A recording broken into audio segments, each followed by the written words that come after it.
Hello. परमेश्वर का अनुग्रह और शांति आप सभी का जीवन में बने रहे। तो बाइबल अध्ययन के इस भाग में भाग 5 जो कि है व्यक्तिगत जीवन में प्रयोग के बारे में, इस भाग में आप सभी का स्वागत करते हैं। अभी तक के भागों में हमने पर्यवेक्षण को देख लिए हैं और व्याख्या के बारे में भी देख लिए हैं, जो कि बाइबल अध्ययन का बहुत महत्वपूर्ण हिस्से हैं। और अभी हम लोग व्यक्तिगत जीवन में प्रयोग को देख रहे हैं और ये भी बाइबल अध्ययन का एक बहुत महत्वपूर्ण हिस्सा है। और हम लोग लूका 16 अध्याय 19 से 31 पदों को उदाहरण के तौर में लिए हैं। और इससे पहले कि हम इन पदों में प्रयोग को देखने जाए, कुछ महत्वपूर्ण विषयों का आपके साथ आलोचना करना चाहूँगा संक्षेप में, जो कि व्यक्तिगत जीवन में प्रयोग के लिए बहुत ही मददगार हैं। जैसे जिस पदों को मैं अध्ययन कर रहा हूँ, क्या उन पदों में परमेश्वर का कोई गुणों को मैं देख पा रहा हूँ, जैसे कि परमेश्वर का पवित्रता का गुण, परमेश्वर का करुणामय गुण, परमेश्वर का अनुग्रह का गुण, ताकि मैं इन गुणों को देख के अधिक से अधिक परमेश्वर को धन्यवाद दूँ, ताकि इन गुणों को देख के अधिक से अधिक परमेश्वर को आराधना करने में, उनका प्रशंसा करने में बढ़ता जाऊँ। और जिन पदों को मैं अध्ययन कर रहा हूँ, क्या उन पदों में मैं कोई अच्छा उदाहरण को देख पा रहा हूँ, ताकि उन अच्छा उदाहरणों का अनुसरण करूँ, या कोई बुरा उदाहरण जिसको फॉलो मैं ना करूँ, या जिन पदों का मैं अध्ययन कर रहा हूँ, क्या उन पदों में मैं कोई विशेष आज्ञा को देख पा रहा हूँ जिसे मुझे पालन करना है। जिन पदों का मैं अध्ययन कर रहा हूँ, क्या उन पदों में मैं कोई पापमय विषय या अशुद्धता का विषय को देख पा रहा हूँ जिनसे मुझे मन फिराना है। और जिन पदों को मैं देख रहा हूँ, अध्ययन कर रहा हूँ, क्या वहाँ पे मैं कोई प्रतिज्ञाओं को देख पा रहा हूँ जिनको मैं परमेश्वर से मांग सकूँ या अनुरोध कर सकूँ परमेश्वर से। और भी तमाम विषय, जैसे जिन पदों का मैं अध्ययन कर रहा हूँ, क्या उन पदों में मैं इस विषय को देख पा रहा हूँ कि पति और पत्नी में संबंध कैसा होना है, किस तरह से विवादों को सुलझाना है, किस तरह से माता पिता का समादर करना है इत्यादि। तो ये तमाम विषयों का जब हम गौर करते हैं बाइबल अध्ययन करते समय, भले ही सारा विषय सब पदों में ना हो, लेकिन ये बहुत मददगार होते हैं जब हम वचनों को अपने जीवन में लागू करने के बारे में सोचते हैं बाइबल अध्ययन के समय। तो जॉन ओवेन नामक एक इंसान थे। उन्होंने कुछ महत्वपूर्ण विषयों को लिखा, विशेष करके इस संदर्भ में कि जब हम परमेश्वर के वचनों के आज्ञाकारी होते हैं, जब हम परमेश्वर के आज्ञाकारी होकर जीवन जीते हैं, तो किन किन विषयों को और भी ध्यान में रखना है। ठीक है, उन विषयों को थोड़ा सा देख लेते हैं। उसके बाद हम लूका का 16 में जाएंगे। जॉन ओवेन ऐसा कहते हैं, उन्होंने ऐसा लिखे हैं, ठीक है, we must obey God wholeheartedly. हमें संपूर्ण हृदय से परमेश्वर का आज्ञाकारी होना है, अधूरा हृदय से नहीं, संपूर्ण हृदय। The law did not permit a beast to be sacrificed if it had a defect. व्यवस्था उन पशुओं को बलि देने के लिए लाने का अनुमति नहीं देता था जो पशुओं में डिफेक्ट, कमियां पाए जाते थे। ठीक है, जैसे कि कोई लंगड़ा पशु हो, ठीक है, the animal had to be whole. जिस पशु को बलि के लिए लाया जाता था, उस पशु को होल, संपूर्ण, अच्छा होना था। The priest rejected any animal that was deficient, blind और लेम। लंगड़ा या अंधा या कोई भी कमजोर पशुओं को बलि के लिए स्वीकार नहीं करते थे उस समय के याजक। It is the same with God's duties. ठीक यही विषय परमेश्वर के संदर्भ में, जब हम परमेश्वर के आज्ञाकारी होते हैं, जब हम अपना कर्तव्य को निभाते हैं परमेश्वर के प्रति, ठीक यही विषय लागू होते हैं। हमारा कर्तव्य जो है ना, वो अधूरा नहीं होना है। हमारा कर्तव्य जो है वो लंगड़ा लूला नहीं होना है, उसे संपूर्ण होना है, सटीक होना है, पूर्ण होना है। If we seek to obey God with mixed motives, यदि हम परमेश्वर का आज्ञाकारी होना चाहते हैं, लेकिन मिलावटी अगर उस इरादों में है, संपूर्ण हृदय से नहीं लेकिन मिलावटी अधूरा हृदय से अगर हम करना चाहते हैं, तो ऐसा जो कर्तव्य है वो ग्रहण योग्य नहीं होगा। ठीक है, हमें संपूर्ण हृदय से परमेश्वर का आज्ञाकारी होना है। अपना कर्तव्य को निभाना है परमेश्वर के प्रति, ना कि अधूरा और मिलावटी हृदय, मिलावटी इरादा लेके नहीं। दूसरी बात, we must depend on God in faith to obey him. परमेश्वर के आज्ञाकारी होने में हमें परमेश्वर के प्रति निर्भरशील होना है विश्वास में।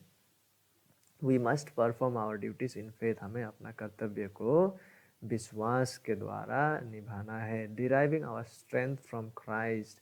और इसे करने के लिए जो सामर्थ्य हमें चाहिए उसे ख्रिस्ट मसीह से अर्जन करना है। विदाउट हुम, क्योंकि उसके बगैर हम कुछ भी नहीं कर सकते। यूहन्ना 15:5। It is not enough to believe. केवल विश्वास करना काफ़ी नहीं है, दो दैट इज़ नेसेसरी।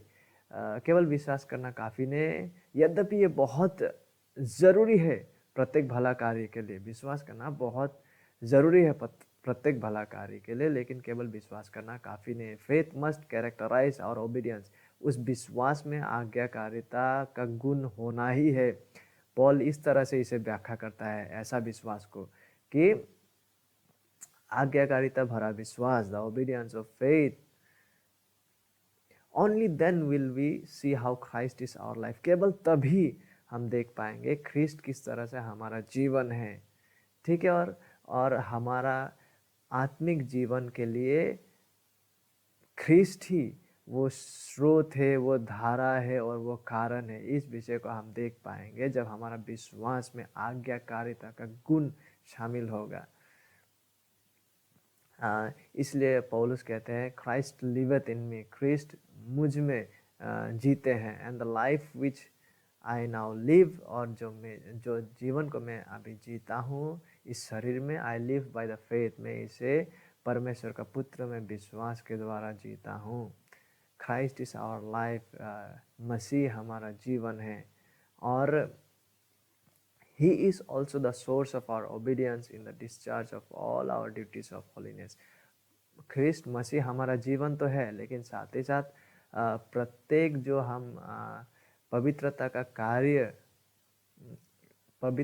कार्य का जो हम निभाते हैं जीवन में, पवित्रता का कार्य को जब अपने जीवन में इन कर्तव्य को पूरा करते हैं, इन कार्यों का भी मूल स्रोत, ये आज्ञाकारिता का भी मूल स्रोत स्वयं मसीह है।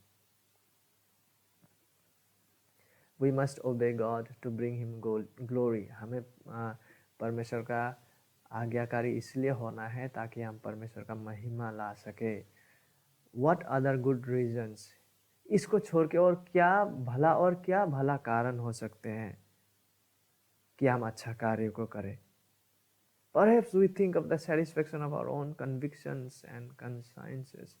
भले हम ऐसा सोच सकते हैं कि हम भला कार्य को इसलिए करेंगे कि क्योंकि मेरा विवेक को ये संतुष्टि पहुंचाते हैं, और हम ये भी सोच सकते हैं कि हम भला कार्य को क्यों करेंगे, मनुष्य का प्रशंसा को पाने के लिए।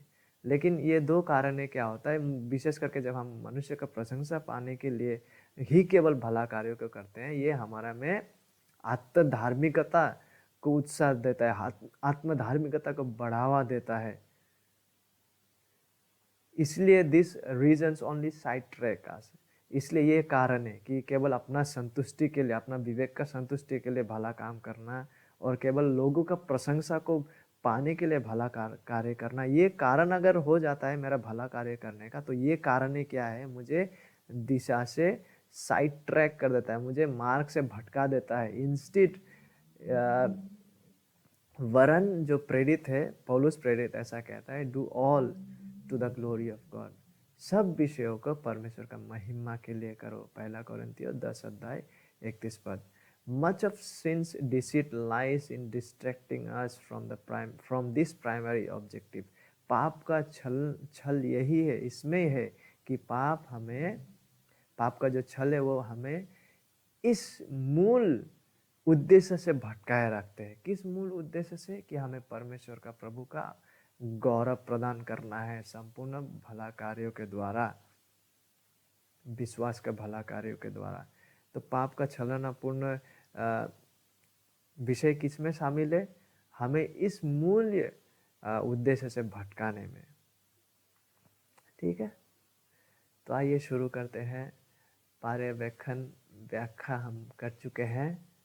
विशेष करके लूका 16 अध्याय का जब हम उदाहरण को लेते हैं, इन दोनों विषयों का हमने कर चुके हैं। और अभी हम पिछले बार भी हम लोगों ने हल्का सा इस विषय को देखे थे प्रयोग का, तो आइए कंटिन्यू करते हैं। एक धनवान मनुष्य था, ठीक है। इस धनवान मनुष्य को हमने पिछले बार देखा था कि फरीसी के संदर्भ में प्रभु इस उपमा को कह रहा है। फरीसी जो कि पैसों के लोभी थे, धन के लोभी थे, और इसके ऊपर भी ये लूका 16 अध्याय 14 पद में ऐसा कहा जा रहा है। इसके ऊपर भी प्रभु कहते हैं कि कोई भी इंसान दो स्वामी यानी कि धन और प्रभु को परमेश्वर को एक साथ सेवा नहीं कर सकते। या तो फिर वो एक को प्रिय जानेगा और दूसरा को नफरत करेगा। इसलिए ये धन के प्रति ये लालच जो है, पैसे के प्रति, रुपए के प्रति जो लोभ है, ये बहुत भयानक विषय है जिससे हमें फेरना है। क्योंकि रुपया का लोभ सब प्रकार की बुराइयों की जड़ है, जिसे प्राप्त करने का प्रयत्न करते हुए बहुतों ने विश्वास से भटककर अपने आप को नाना प्रकार के दुखों से छलनी बना लिया है।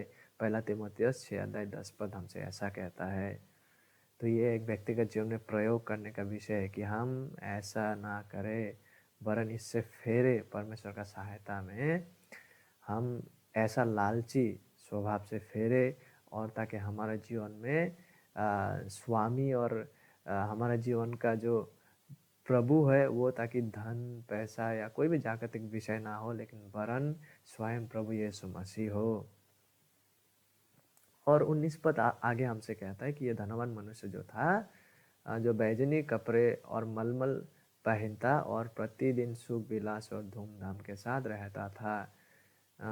यहाँ पे ये बहुत ही महंगा कपड़ा पहनता था और बहुत ही सुख विलास धूमधाम से रहता। ये बहुत अच्छा उदाहरण तो नहीं है। देखिए, प्रभु का अनुग्रह में जब हम परिश्रम करते हैं और धन को उपार्जन करते हैं, ठीक है, अगर हम हमारा लिविंग स्टैंडर्ड को बढ़ाते हैं, ठीक है, लिविंग स्टैंडर्ड को बढ़ाते, लेकिन साथ ही साथ चार्ल्स हेडन स्पर्जन ने शायद ऐसा कहा था, मुझे ठीक याद नहीं, शायद चार्ल्स हेडन स्पर्जन ही संभव लग रहा है। उन्होंने ऐसा कहा था कि जितना अधिक हो सके बचत कीजिए, लेकिन साथ ही साथ जितना अधिक हो सके परमेश्वर के राज्य के लिए देना भी सीखिए। तो ये एक बहुत ही महत्वपूर्ण विषय बन जाता है। हाँ, जब हम परमेश्वर का अनुग्रह में धन को उपार्जन करते हैं, अवश्य अपने लिए बचत भी करें, लेकिन साथ ही साथ ताकि हम ऐसे इंसान बने जो अधिक से अधिक देना भी सीख रहे हैं। लूका 16 अध्याय 20 पद। लाजर, देखिए, धनवान व्यक्ति का नाम को हम नहीं पाते, लेकिन कंगाल का नाम को प्रभु देते हैं इस उपमा में, इस दृष्टांत में। लाजर उसका नाम है, लाजर नाम का एक। और लाजर नाम का मतलब क्या था? पिछले बार हम लोगों ने देखा था कि लाजर नाम का अर्थ है परमेश्वर सहायता करते हैं। लाजर नाम का एक कंगाल घावों से भरा हुआ उसकी डेबड़ी पर छोड़ दिया जाता था। लाजर को वहाँ पर छोड़ दिया जाता था। लाजर खुद से वहाँ पे नहीं आए, उसको जहाँ पर छोड़ दिया जाता था वो वहीं पे रह जाता था। वो इस तरह से विकलांग थे, इस तरह से अक्षम थे, वो कंगाल थे। और ये कंगाल सबको हम लोगों ने पिछले बार देखा, ये पतचोस है, जिसका मतलब है सिकुड़ा गया इतना टोटली डेस्टिट्यूट, खुद में क्षमता ही ना होना, संपूर्ण रीति से किसी और के ऊपर निर्भरशील है अपने जीवन के लिए। और एक प्रकार का कंगाल या गरीबी का उदाहरण को हम पाते हैं लूका 21 अध्याय 2 पद में, जो कि उस महिला के बारे में है जिसके पास 2 सिक्के थे। उसके पास कम से कम कुछ थे जिसके ऊपर वो निर्भर कर सकते थे, लेकिन ये पतचोस जो कंगाल है, जो कि लाजर का वर्णन किया गया, इसके पास कुछ है ही नहीं जिसके ऊपर वो निर्भरशील कर सके। और मैंने तब कहा था कि ये एप्लीकेशन के लिए, व्यक्तिगत जीवन में प्रयोग के लिए बहुत महत्वपूर्ण यहाँ विषय शामिल है। क्योंकि देखिए, लाजर का शारीरिक असहाय और असमर्थ स्थिति क्या दर्शाते हैं, क्या दिखलाता है? ये हमें ये दिखलाते हैं कि प्रत्येक इंसानों का आत्मिक परिस्थिति भी इसी हालत में है। जैसे लाजर शारीरिक रूप से असक्षम थे, ठीक उसी तरह से प्रत्येक इंसान आत्मिक रूप से असक्षम है, चाहे उसे एक इंसान महसूस कर पाए या ना कर पाए। लेकिन सच यही है, हम खुद से ऐसे कुछ नहीं कर सकते कि हम परमेश्वर के अनुग्रह के योग्य या काबिल बन सके। लेकिन देखिए, धन्य है वो इंसान जो अपना ऐसा आत्मिक असहाय स्थिति को, आत्मिक डेस्टिट्यूट स्थिति को समझ पाते हैं, उपलब्ध कर पाते हैं और संपूर्ण रीति से जीवन के लिए परमेश्वर के ऊपर निर्भरशील होते हैं। धन्य है वे जो मन के दिन है, हमें मत्ती 5:3 कहते हैं। और मन के दीनता, ये जो है आत्मिक दीनता, ये एग्जैक्टली ये पतचोस है जिसको लेके लाजर को वर्णन किया गया। ये पतचोस, इस तरह से जो इंसान अपना आत्मिक स्थिति को उपलब्ध कर पाते हैं और इस आत्मिक कंगालपन को, इस आत्मिक विकलांगता, अक्षमता को उपलब्ध करते हुए संपूर्ण रीति से परमेश्वर के ऊपर निर्भरशील होते हैं। धन्य है वे, क्योंकि स्वर्ग का राज्य उन्हीं का है। लाजर शब्द का अर्थ है परमेश्वर सहायता करते हैं, क्योंकि लाजर खुद का सहायता नहीं कर सकते थे। उसे जहाँ पर छोड़ दिया जाता था वो वहीं पे पड़े रहते थे। ठीक उसी तरह से आत्मिक रूप से भी God helps those who knows and realizes they cannot help themselves। परमेश्वर उनकी सहायता करते हैं जो ये महसूस कर पाते हैं आत्मिक रूप से कि वे खुद की सहायता और मदद कभी नहीं कर पाएंगे, वो इस तरह से असक्षम है। ठीक है, इसीलिए यीशु आया और क्रूस पर मारा गया, क्योंकि ऐसा कुछ भी नहीं है जो कि हम इंसान कर सकते थे अपने स्वयं की सहायता करने के लिए और खुद को परमेश्वर के दृष्टि में धर्मी ठहराने के लिए और खुद को परमेश्वर के नज़रों में ग्रहण योग्य ठहराने के लिए और खुद को परमेश्वर की उपस्थिति में, आनंददायी उपस्थिति में ले जाने के लिए। क्या हम समझ पा रहे? और यदि कोई इंसान, देखिए ये इसलिए ज़रूरी है क्योंकि प्रत्येक इंसान ऐसा एक स्थिति में है, चाहे वो उसे उपलब्ध कर पाए या ना पाए। अगर एक इंसान उपलब्ध कर पा के प्रभु के पास आते हैं, धन्य है वे। लेकिन जो इंसान ऐसा स्थिति में है लेकिन वो उस चीज़ को उपलब्ध नहीं कर पा रहा है, वो उस अपना ही आत्मिक असमर्थता को पहचानने में व्यर्थ अगर वो इंसान होए, तो क्या होगा? उसे कभी भी अपने जीवन में उद्धारकर्ता का ज़रूरत महसूस नहीं होगा। उद्धारकर्ता का ज़रूरत उसी को महसूस होता है जिसको अपने जीवन में उद्धार का महसूस होता है और जिसको अपने जीवन में ये पता चलता है कि मैं किस हालत में हूँ, किस पाप में मैं डूबा हुआ हूँ। ठीक है, आगे देखते हैं 16 अध्याय 21-22 पद। और वह चाहता था कि धनवान की मेज पर की जूठन से अपने पेट भरे। देखिए लाजर संपूर्ण रूप से पेट भरने के लिए देखिए ये धनवान की मेज पर की जूठन के ऊपर वो निर्भर थे। यहाँ तक कि कुत्ते भी आकर उसके घावों को चाटते थे। ऐसा हुआ कि वह कंगाल मर गया और स्वर्गदूतों ने, देखिए मारा जाने के बाद क्या हुआ, स्वर्गदूतों ने उसे लेकर अब्राहम की गोद में पहुंचाया। वह धनवान भी मरा और गाड़ा गया।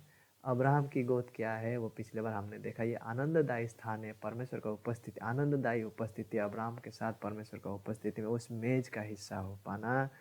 ठीक है, ये है अब्राहम का गोद। या हम इसे स्वर्ग का साथ भी तुलना कर सकते हैं। ठीक है, क्योंकि स्वर्ग में ही तो अब्राहम होगा और परमेश्वर का आनंददायी उपस्थिति का मेज का आनंद लेंगे प्रभु का लोग। तो यहाँ से कुछ बहुत महत्वपूर्ण व्यक्तिगत जीवन में लागू होने वाला विषय यह है कि कैसे एक इंसान ऐसा आनंददायी स्थान में पहुंच सकते हैं। कैसे? देखिए, हमारा भला कार्यों के द्वारा नहीं, ना ही हमारा आत्मधार्मिकता के द्वारा, ना ही हमारा प्रयासों के द्वारा, वरन कैसे? आगे जब हम पढ़ेंगे 30-31 पद का तरफ जब आएंगे हम, तब वहाँ पाएंगे कि शास्त्र को विश्वास करने के द्वारा, शास्त्र को मानने के द्वारा, यह विश्वास करने के द्वारा जो शास्त्र हमसे कहते हैं, यह मानने के द्वारा जो शास्त्र हमसे कहते हैं। और शास्त्र हमसे क्या कहता है? शास्त्र हमसे ये कहता है कि the only way this could ever happen, एकमात्र उपाय जिसके द्वारा ये होना संभव है कि हम पिता के पास पहुंचे, वो तभी है जब हम प्रभु यीशु मसीह के साथ एक होते हैं विश्वास में। जब हम अपने आत्मधार्मिकता में निर्भर करने से, अपना प्रयासों में उद्धार के लिए भरोसा लगाने से मन फेरते हुए, अपना पापों से मन फिराते हुए प्रभु यीशु मसीह में संपूर्ण रीति से निर्भरशील होते हैं, विश्वास करते हैं। जो प्रभु यीशु ने मसीह ने उसके क्रूस पे किया और उसके समाप्त कार्य और उसके जीवन में जो किया, इस पे जब हम विश्वास करते हैं, भरोसा करते हैं जीवन के लिए, परमेश्वर का उपस्थिति में प्रवेश करने के लिए, तो हम परमेश्वर का उपस्थिति में इसी मार्ग के द्वारा परमेश्वर का आनंददायी उपस्थिति में पहुंचते हैं। क्योंकि शास्त्र हमें यह कहता है कि मार्ग, सत्य और जीवन यीशु मसीह है। उसको छोड़ कोई भी पिता के पास नहीं पहुंचा सकता। बगैर यीशु मसीह के, बगैर यीशु मसीह को विश्वास करके, बगैर यीशु मसीह के साथ एक होके कोई भी इंसान पिता के पास, इस अब्राहम की गोद वाला स्थान में, ये पिता का जो आनंददायी उपस्थिति में प्रवेश नहीं कर सकता है। क्योंकि स्वर्ग के नीचे मनुष्य के बीच में ऐसा कोई नाम नहीं है जिस नाम से एक इंसान उद्धार पा सके अपने पापों से और परमेश्वर का आनंददायी उपस्थिति में प्रवेश कर सके, लेकिन यीशु है वो नाम, उस पर विश्वास करने के द्वारा। और यदि हम में से कोई है जो इस मार्ग से होके अभी तक प्रवेश नहीं किए, तो आप भयंकर एक मार्ग से होके जा रहा है जो आपको कभी भी परमेश्वर का आनंददायी उपस्थिति में नहीं ले जा सकते। इसलिए फेरिए वहाँ से और प्रभु यीशु मसीह जो है, बाइबल का, शास्त्र का प्रभु यीशु मसीह में सच्चा विश्वास कीजिए अभी इसी वक्त, क्योंकि अभी ही वो समय है, आज ही वो उद्धार का दिन है। Today is the day of salvation. यदि आपने अभी तक नहीं किया हो, प्रभु आपकी सहायता करे। तो आज तक के लिए इतना ही, यहीं पर हम रखेंगे और आने वाला दिनों में हम लूका 16 अध्याय 23 पद से व्यक्तिगत जीवन में प्रयोग के विषय में देखेंगे। तो thank you very much. God bless you.